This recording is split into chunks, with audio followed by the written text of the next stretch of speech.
En este video te voy a responder 5 preguntas que nos han dejado en nuestras redes sociales durante esta semana referente al trasplante renal, una de las terapias de sustitución renal a las que tienen acceso los pacientes con enfermedad renal crónica terminal, de hecho, la más importante. Yo soy la doctora Yariska Rodríguez, soy médico, soy nefróloga y en este canal te comparto siempre información y conocimiento sobre las enfermedades renales. Sin más dilación, comencemos. Es importante que sepas que el trasplante renal es la mejor opción de terapia de sustitución renal, ya que le permite al paciente mantenerse fuera del plan de diálisis, no depender de una unidad o institución donde se realice el tratamiento para poder vivir y le permite llevar una vida más activa en la sociedad. Además, el trasplante sustituye la mayoría de funciones de los riñones nativos, por lo tanto, el paciente tendrá una mejor calidad de vida y una menor tasa de mortalidad. La pregunta número 1 es: ¿el trasplante renal cura la insuficiencia renal crónica? La respuesta es no. Si bien el trasplante renal es una excelente opción de terapia de sustitución renal, sustituye, como su nombre lo dice, algunas de las funciones que realizan los riñones nativos que ya están deficientes, como por ejemplo la eliminación de sustancias tóxicas por la orina, la eliminación de líquidos de nuestro cuerpo, mejora la anemia, mejora el metabolismo fósforo-cálcico. Sin embargo, el paciente continuará teniendo enfermedad renal crónica. De hecho, se incluye en el estadio 5 en la clasificación de enfermedad renal crónica a los pacientes trasplantados. ¿Qué significa esto? Que el paciente continúa teniendo enfermedad renal, necesita seguimiento en consulta de nefrología, continuará tomando un gran número de medicamentos, incluido dentro de ellos los inmunosupresores, y su vida requiere cambios en su modo y estilo de vida y seguimiento para siempre por el equipo de trasplante que realizó la cirugía. Es muy importante este punto. Segunda pregunta: ¿qué edad límite puede tener un donante de riñón? Es una pregunta sumamente importante. Si bien la edad no debe ser un límite para recibir o dar un órgano, esto va a depender de cada protocolo de trasplante en cada equipo de trasplante en cada unidad. ¿Qué significa esto? Si bien hay estándares internacionales que rigen el trasplante renal, cada unidad y cada equipo de trasplante tendrá su protocolo y la edad del donante y el receptor es uno de los elementos que se tienen en cuenta en este protocolo. Se ha manejado en las últimas décadas el criterio de donante expandido. ¿Qué significa esto? Hay pacientes incluso de 70 y 80 años que pueden donar su riñón siempre y cuando este órgano reúna las características morfológicas y fisiológicas necesarias para ser trasplantado a otra persona.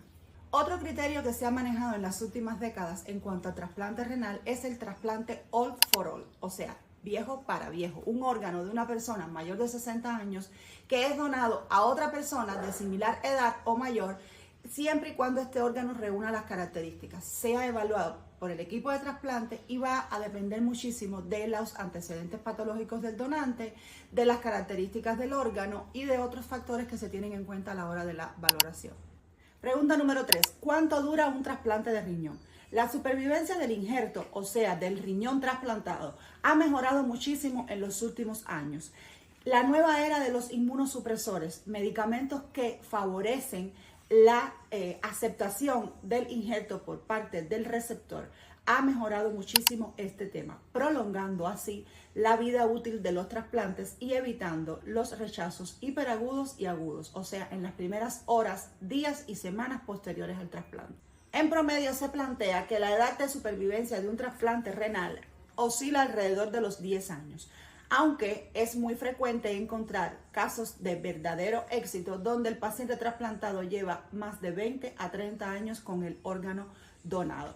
Estos son casos muy importantes para la historia del trasplante y que nos motivan a continuar realizando este tipo de procedimientos en nuestros pacientes. En muchos equipos de trasplante se maneja un sistema de puntuación donde se evalúa antes de realizar el trasplante, según la puntuación obtenida, el riesgo de disfunción del injerto de manera temprana o tardía, según diferentes variables clínicas y morfológicas del injerto.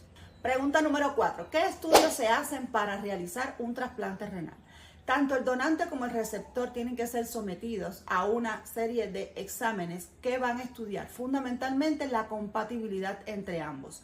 Lo primero que debe existir para que se realice un trasplante es la voluntad del donante.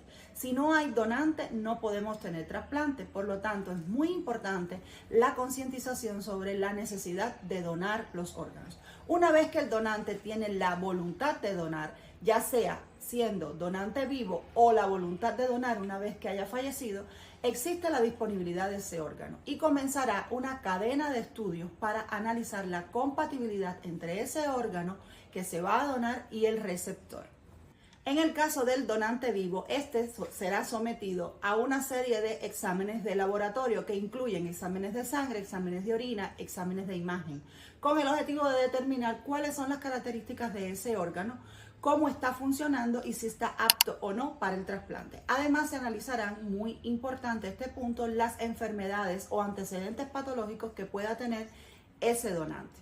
El primer estudio de compatibilidad que se realizará es el estudio referente a los grupos ABO, qué tipo de sangre tiene el donante y el receptor, y en base a eso se realizará la compatibilidad sanguínea. Aunque en las últimas décadas esto ha dejado de ser un impedimento con las nuevas tecnologías que se aplican, donde incluso se pueden hacer donaciones cruzadas en los grupos ABO. Se realizarán además pruebas cruzadas de compatibilidad entre el receptor y el donante. En otras palabras, se pondrá en contacto el suero del donante con el receptor y se observará cómo reacciona este ante un agente extraño. Los linfocitos del receptor actuarán contra el suero del donante y observaremos esa reacción. En dependencia de cómo sea, valoraremos el posible riesgo de rechazo ante el órgano recibido. Quinta y última pregunta. ¿El paciente con trasplante renal puede llevar una vida normal? La respuesta es no. El paciente con trasplante renal debe continuar en tratamiento y seguimiento para toda su vida con el equipo de trasplante. Debe llevar seguimiento en consulta de nefrología. Tomará una serie de medicamentos que lo acompañarán para toda la vida y que no debe abandonar nunca. Dentro de ellos, los más importantes son los inmunosupresores. Esto requiere de disciplina, constancia y responsabilidad ante su enfermedad y su trasplante. De lo contrario, la vida útil del mismo disminuirá significativamente. Es una responsabilidad que no solo se adquiere con su persona, sino con la sociedad y con la persona que donó ese órgano para que pueda tener una segunda oportunidad. Espero que este tema te haya sido interesante, te haya sido útil y te invito a que me dejes en comentarios si te gustaría saber más algo sobre este tema del trasplante o sobre cualquier otro tema relacionado con la nefrología, las enfermedades del riñón y las vías urinarias. Yo soy la doctora Yamilka Rodríguez, soy médico, soy nefróloga y estoy siempre compartiendo en este canal información relacionada con el riñón, las vías urinarias y las enfermedades renales, enseñándote a cuidar tu salud renal y la de tu familia. Conmigo será hasta un próximo video. Chao, chao.